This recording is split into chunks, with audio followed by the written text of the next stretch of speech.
Yo estuve allí. Yo vi lo que nadie más quiso aceptar.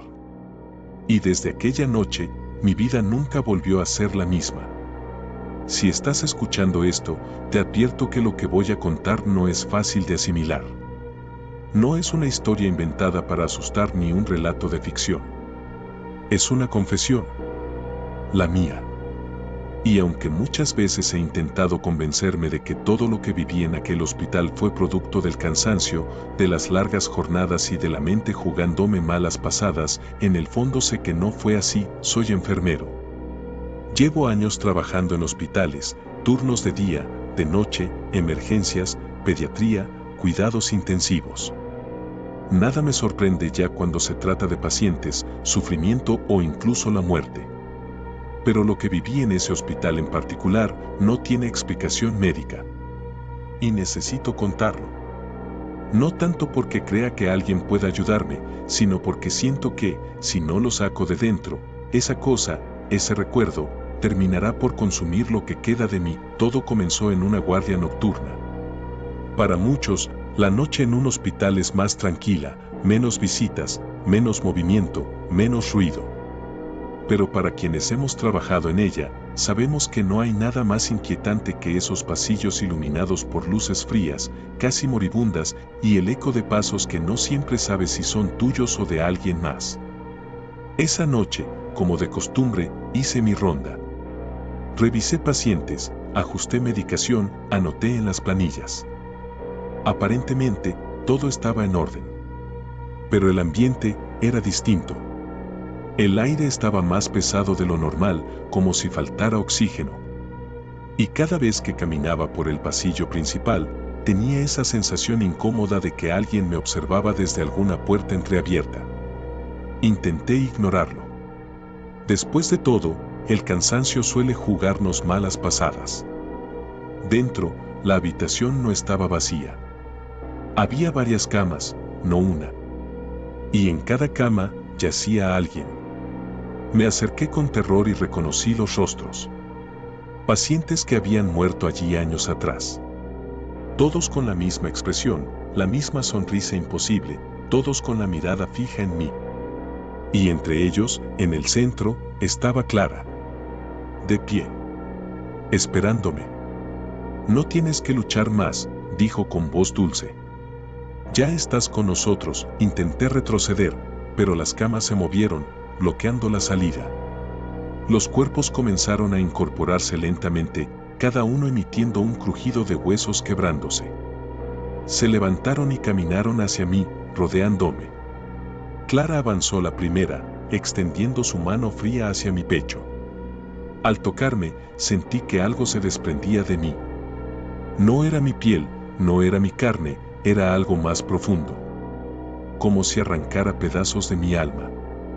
Caí de rodillas, incapaz de gritar. Cuando abrí los ojos, ya no estaba en la habitación. Me encontraba en un pasillo oscuro, interminable, iluminado por lámparas moribundas. Las paredes estaban cubiertas de espejos. En cada uno de ellos veía mi reflejo. Pero no era yo.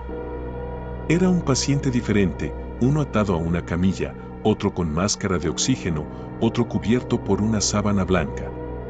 Todos muertos. Todos yo. Comencé a correr, pero no había salida. El pasillo no terminaba nunca. Volví a despertar en la sala de descanso. Mis compañeros me observaban con preocupación, diciendo que me habían encontrado dormido en el suelo otra vez. Me aseguraron que nunca me moví de allí. Pero en mi muñeca, la pulsera seguía. Y lo peor es que no era la única. Ahora tenía dos. Una con mi nombre. Y otra con la palabra fallecido. Esa noche renuncié. Dejé el hospital. Nunca regresé. Pero cada madrugada, cuando intento dormir, escucho un timbre lejano, idéntico al de las habitaciones. Y a veces, si presto atención, juro escuchar una voz femenina susurrando mi nombre desde el pasillo de mi casa. El reflejo sonrió. Una sonrisa amplia, imposible, idéntica a la de Clara. Abrí los ojos en la sala de descanso. Mis compañeros decían que me habían encontrado desmayado en el pasillo. Según ellos, solo habían pasado unos minutos. Pero en mi bolsillo aún estaba la pulsera. Y lo peor era que en mi muñeca también había otra. Una pulsera idéntica. Con mi nombre, después de aquel episodio, intenté convencerme de que todo había sido un desmayo causado por el estrés y el cansancio. Pero no podía ignorar lo que tenía en la muñeca, la pulsera con mi nombre. No recordaba habérmela puesto. Nadie más podía haberlo hecho. Y lo más inquietante era que no se despegaba. Intenté cortarla con tijeras. Nada. La cinta era tan fina que debía romperse con facilidad, pero no lo hacía. Era como si estuviera fundida con mi piel. Empecé a notar que mis compañeros me miraban de forma extraña. Comentaban a mis espaldas, aunque nunca se atrevían a decirme nada directamente. Cuando preguntaba qué había pasado la noche en que me encontraron inconsciente, esquivaban la mirada y cambiaban de tema. Una madrugada, mientras tomábamos café, Marta me susurró: «Te advertí que no la miraras, ahora ya es tarde». Le pedí que me explicara, que me dijera qué sabía, pero ella se levantó y se fue sin pronunciar otra palabra. Esa noche, los pasillos parecían más oscuros que nunca. Las luces parpadeaban con insistencia y el aire estaba helado, como si alguien hubiera abierto todas las ventanas del hospital. Y ahí estaba. La puerta de la 214. Abierta de par en par. Esperándome.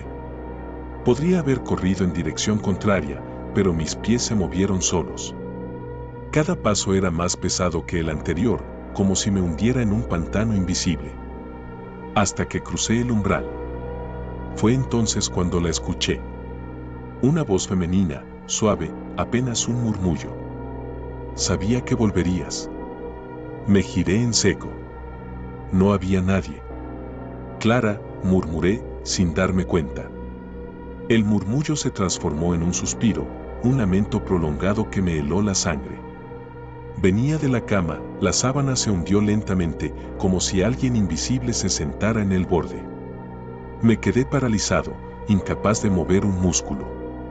El hundimiento avanzó hacia el centro de la cama, hasta que la silueta de un cuerpo tumbado comenzó a dibujarse bajo la tela. El corazón me golpeaba tan fuerte que pensé que se me saldría del pecho.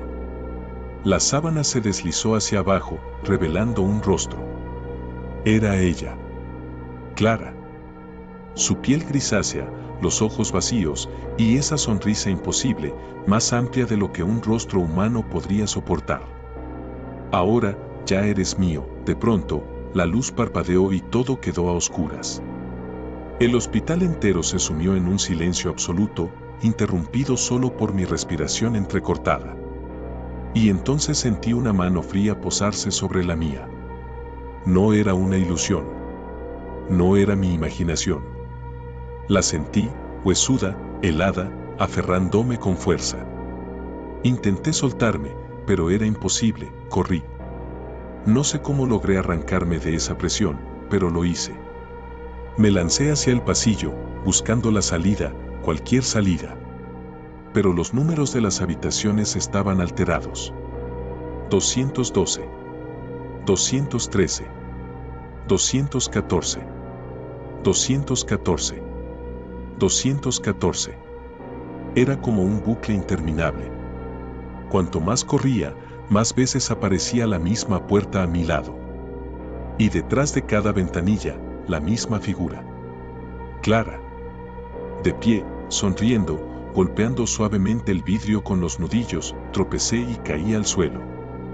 Al levantar la vista, frente a mí había un espejo que nunca había estado ahí. Me vi reflejado, con la bata arrugada, el rostro desencajado, el sudor cayendo a chorros. Pero algo no estaba bien. En mi reflejo, yo no llevaba uniforme de enfermero. Llevaba la bata de paciente. Y en mi muñeca, la pulsera con mi nombre. Una madrugada, sin pensarlo, regresé a la sala de archivos. Necesitaba saber más. Entre las carpetas olvidadas encontré varios documentos que nunca debí leer. No era solo Clara Méndez. En esa misma habitación habían muerto al menos 3 pacientes más, todos de manera súbita, todos durante la madrugada, todos después de reportar las mismas alucinaciones. Voces que los llamaban por su nombre. La sensación de alguien sentado en la cama. Una figura femenina que sonreía en la oscuridad. Después de la última muerte, la dirección decidió clausurar la 214 temporalmente. Pero nunca más volvió a usarse. La siguiente guardia que me tocó, apenas llegué al pasillo, lo supe. La puerta de la 214 estaba abierta de par en par. La luz del interior estaba encendida, aunque nadie había conectado la corriente allí en años. Y en el suelo, justo frente a la entrada, había una pulsera de hospital. Tenía escrito mi nombre. Me quedé de pie frente a la puerta de la 214, con esa pulsera en la mano. Era idéntica a las que colocamos a los pacientes al ingresar, con nombre, fecha y número de expediente. Solo que esta tenía el mío. La mente me gritaba que lo dejara ahí, que cerrara la puerta y no volviera jamás. Pero había algo más fuerte, una especie de atracción imposible de resistir. Como si la habitación misma respirara y me reclamara para sí. Guardé la pulsera en el bolsillo y di un paso dentro. El aire estaba denso, cargado, como si hubiera polvo invisible flotando. Las paredes tenían manchas de humedad, largas marcas oscuras que descendían hasta el suelo. La cama estaba en el centro, perfectamente hecha, con sábanas blancas que parecían nuevas. Lo perturbador era que la habitación no parecía abandonada. Al contrario, olía a desinfectante reciente, como si alguien la hubiera preparado esa misma mañana. Avancé unos pasos, intentando mantener la calma. Cada crujido del suelo bajo mis zapatos resonaba como un trueno en mis oídos. La habitación estaba sumida en la penumbra, iluminada apenas por la luz parpadeante del pasillo. En la cama había una figura. Era una mujer. Tenía el cabello largo y oscuro, cubriéndole el rostro. Respiraba con dificultad, un sonido áspero que se clavaba en los oídos. Me acerqué con cautela, intentando pensar que quizá alguien se había colado allí por error. Pero entonces levantó la cabeza. Y vi su rostro. Era pálido, con los ojos hundidos, pero lo más perturbador era su boca. Sonreía. Una sonrisa amplia, imposible, como si la piel se desgarrara para estirarse hasta las orejas. Me paralicé. No podía moverme. Ella pronunció mi nombre. Lo dijo con voz ahogada, como si llevara agua en los pulmones. Te estaba esperando, parpadeé, y la cama estaba vacía. La habitación, completamente desierta. No había nadie, ni rastro de la mujer. Salí tambaleándome, con el sudor frío empapando mi bata. Me apoyé en la pared, intentando recuperar el aliento, cuando escuché algo más. Un murmullo. Muy cerca de mi oído.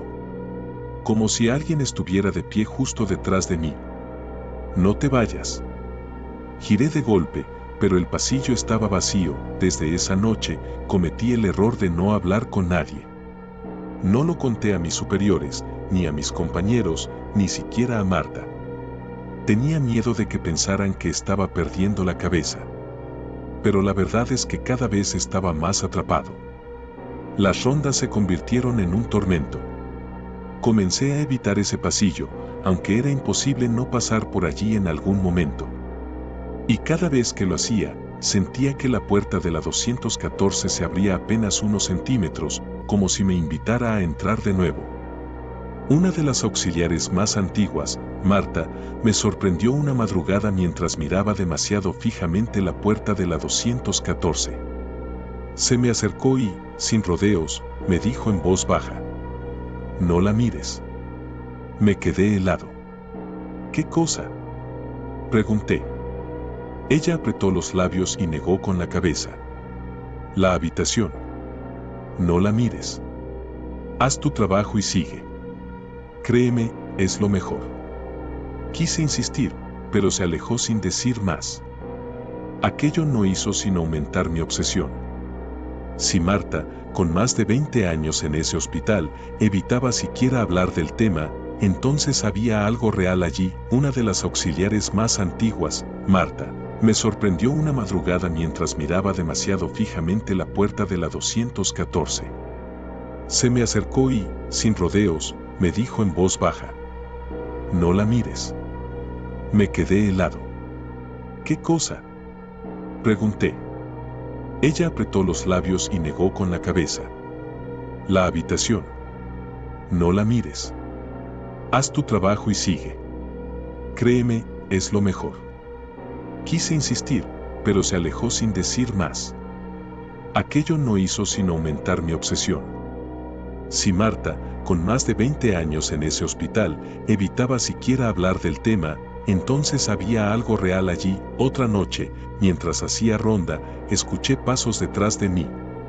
Eran suaves, casi como el roce de una zapatilla sobre el suelo encerado. Me giré, pero el pasillo estaba vacío. Avancé unos metros y los pasos comenzaron de nuevo. Me detuve en seco y el eco también se detuvo. Pero cuando miré de reojo hacia la puerta de la 214, estaba entreabierta. Eso era imposible. Esa puerta siempre estaba cerrada con llave. El corazón me golpeaba en el pecho, pero reuní el valor suficiente para acercarme. Empujé la puerta lentamente, y lo que vi me dejó helado. No sé cómo reunir el valor para hacerlo, pero miré por la pequeña ventanilla de la puerta. Y lo vi. Alguien estaba sentado en la cama. La silueta era delgada, encorvada, con la cabeza gacha. No debería haber nadie allí. Me aparté de golpe, el corazón en la garganta. Cerré los ojos, los froté, intenté convencerme de que había sido una alucinación. Pero al abrirlos de nuevo, la cama estaba vacía. Vacía, sí, pero el timbre volvió a sonar. Después de aquella noche, algo cambió en mí. Al principio intenté fingir que no había pasado nada. Me convencí de que el cansancio y la sugestión podían explicar los golpes, el timbre y la sombra que juraría haber visto sentado en la cama. Pero el problema es que la 214 seguía allí. Cada vez que pasaba frente a su puerta, sentía la presión de unos ojos invisibles siguiéndome. Era como si ese lugar me llamara, como si supiera que yo había visto algo y ahora no pudiera escapar de ello. Durante mis descansos empecé a revisar archivos antiguos. Busqué en los registros del hospital, excusándome con que necesitaba repasar antecedentes de ciertos pacientes. Y entonces encontré el nombre: Clara Méndez. Ingresó con un cuadro de insuficiencia respiratoria grave. Tenía apenas 35 años. Falleció en esa misma habitación, la 214, en circunstancias poco claras. El informe médico decía paro cardiorrespiratorio súbito. Pero entre las notas de enfermería había comentarios confusos. Paciente refiere escuchar voces en la habitación. Se queja de que alguien se sienta en su cama por las noches. Muestra signos de ansiedad extrema sin causa aparente. Clara murió en una guardia nocturna. Sola. Y desde entonces, la 214 fue cerrada, oficialmente por reformas, pero todos sabíamos que jamás se volvió a usar. El hospital durante el día es casi una ciudad: voces, gritos, risas, llantos, médicos corriendo, teléfonos sonando. Pero de noche, el silencio es tan fuerte que duele. Cada sonido se amplifica: el zumbido de los fluorescentes, el tic-tac de un reloj, el arrastre de una camilla vacía en otra planta. A veces, incluso el suspiro de un paciente dormido parece retumbar en todo el edificio. Y entre ese silencio, comencé a escuchar algo más. Un golpeteo. Regular. Como si alguien tocara suavemente una puerta con los nudillos. Me detuve. El sonido provenía del pasillo de las habitaciones vacías, una sección cerrada por reformas desde hacía meses. No tenía por qué haber nadie allí. Me acerqué con cautela, convencido de que quizás era un ruido de las cañerías o un desperfecto eléctrico. Pero no. El sonido era claro, preciso. 3 golpes suaves, pausa, 3 golpes otra vez. Llegué hasta la habitación 214. La puerta estaba cerrada con llave. Y sin embargo, la luz del timbre de llamada, esa que los pacientes presionan para avisar que necesitan algo, estaba encendida. Congelado en mi sitio, recordé algo que me incomodó aún más: esa habitación llevaba cerrada desde hacía años. Y en ella, había muerto una paciente en circunstancias extrañas. Respiré hondo. Me dije a mí mismo que debía ser un error eléctrico, nada más. Pero entonces sucedió. El timbre volvió a sonar. Y lo hizo con tanta fuerza que todo el pasillo se iluminó con la luz roja parpadeante. El corazón me golpeaba en el pecho. Quise dar la vuelta, regresar a mi puesto y fingir que no había pasado nada. Pero algo dentro de mí me obligó a acercarme más. A poner la mano en la puerta. Y justo cuando lo hice, los golpes cesaron. El silencio fue tan absoluto que sentí un pitido en los oídos.